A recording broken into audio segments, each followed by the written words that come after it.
So let's move on to the next section, that is demystifying the application.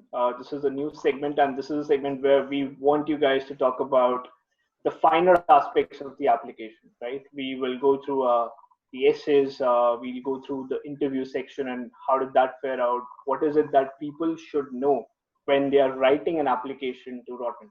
Right. So Avantika, let me start with you here. Uh, Rotman, in their essays, they look for something called the spike factor, which is again something very different as compared to a lot of other B schools, right? What is a spike factor, if you can define that, and how can one understand their spike factors while they are writing an application to Rotman? Sure. So spike factor, according to me and according to my research, is basically a factor which differentiates you from everybody else who's applying for Rotman. We all have, a certain unique quality, and Rotman essay basically really makes you think about, what that unique quality is about you. Personally speaking, it took me about a month to write my essay, and be very satisfied with it. The Rotman essay basically made me, reflect upon all my experiences that I've had in life since childhood, since I was 4 years old.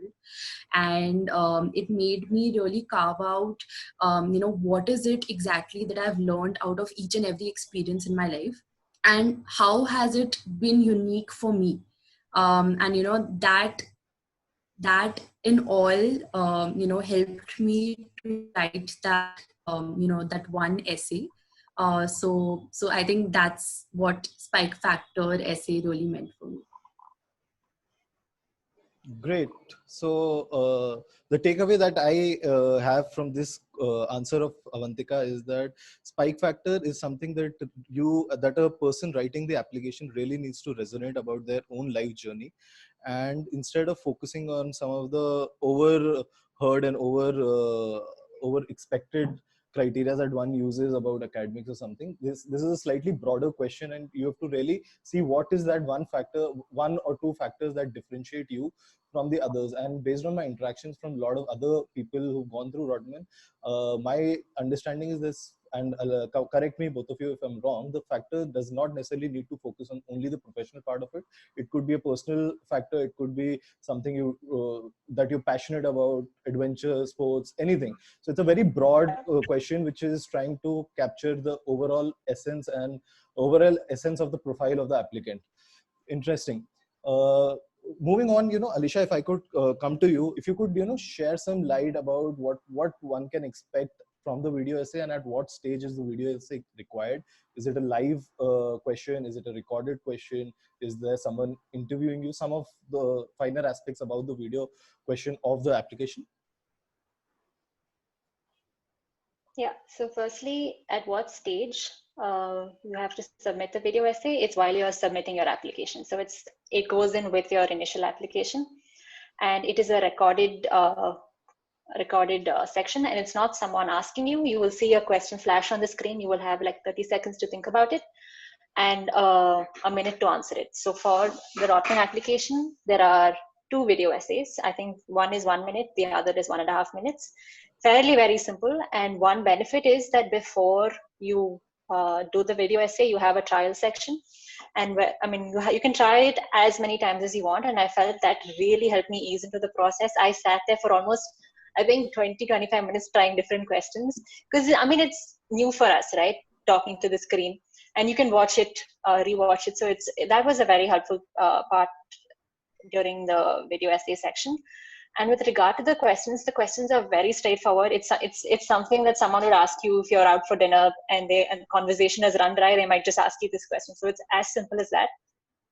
And from what I gather, I think what they're looking for at that stage is just to see how easily you're able to think on your feet and give your answer in a composed manner. That's all there is to it. I'm pretty sure they're not expecting you to think of some great insight in that 30 seconds.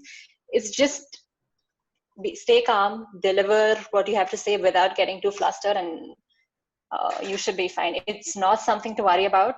In fact, I did delay my application a lot because I thought, okay, I need to prepare more for the video section. So I think an advice I would like to give people is don't delay your application because you're worried about the video essay. It's very simple, very straightforward, and just stay calm through the process. It's not all that complicated as it sounds. And also, it's not, sorry, one more thing, it's not just the video essay. So after the video essay, you have 2 other written questions. So it's you'll have a question flashing on screen and you'll have like 10 minutes to write it. It's very simple, and you'll have 2 of those questions.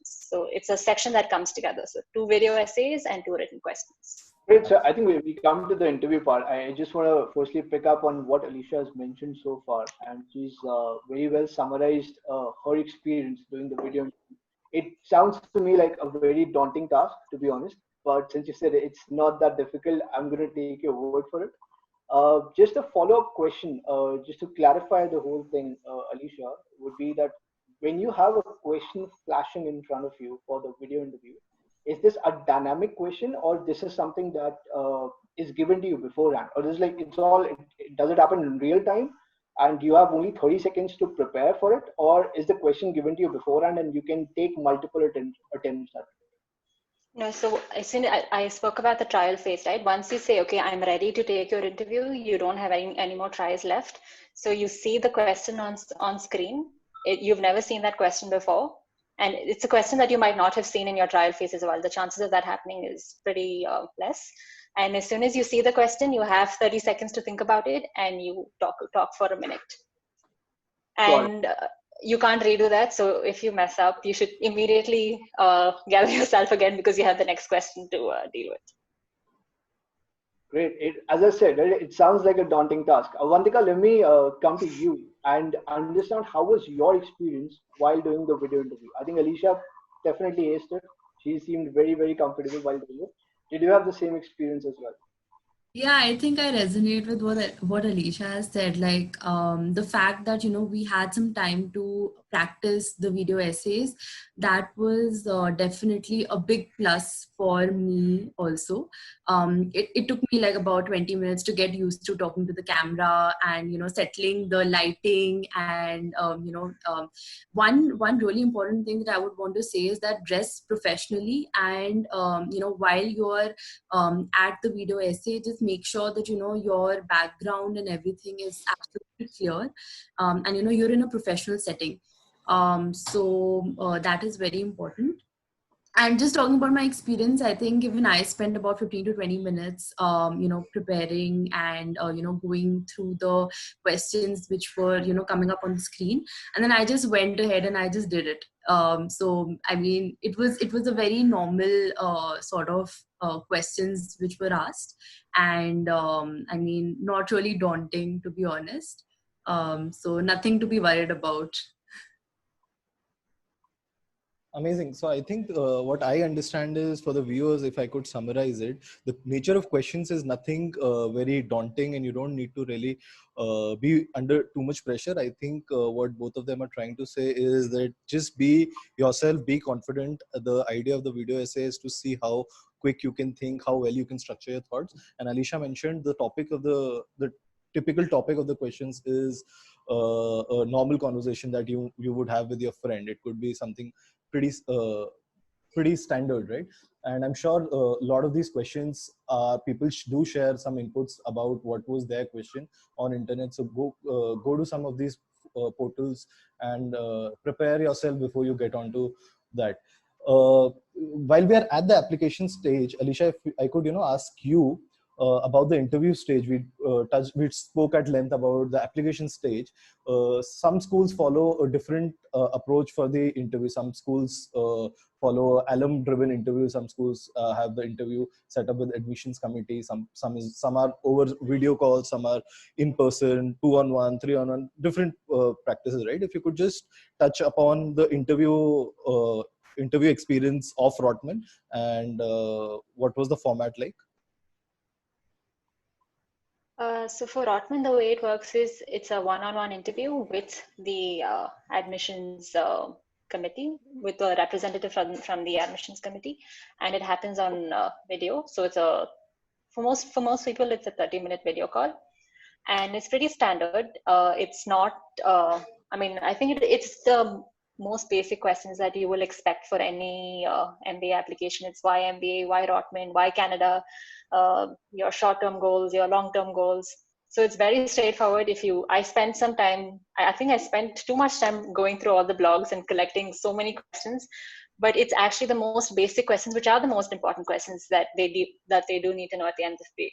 So I think if you know the answers to those, it's fairly straightforward. But again, it's just a 30 minutes of standard questions. So you really need to spend time to think long and hard, introspect, know your story well, so that you'll sound put together and holistic during your interview section.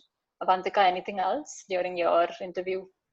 Yeah, I think Alicia has covered it well. I would just tie it back to the essay because like I said, that it took me a lot of time to write down my essay, write down my story of the spike factor.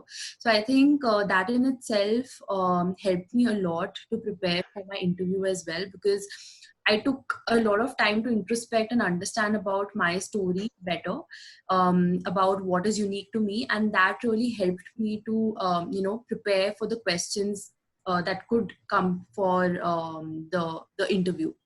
And just like Alicia did, I also researched on a lot of portals on the internet to see what are the kind of questions that were asked earlier. I also spoke to a couple of alumni to understand what were the questions that were asked to them. A few students who were already a part of Rotman, what were the questions that were asked to them. And that's about it. I think that's all that I did for the interview.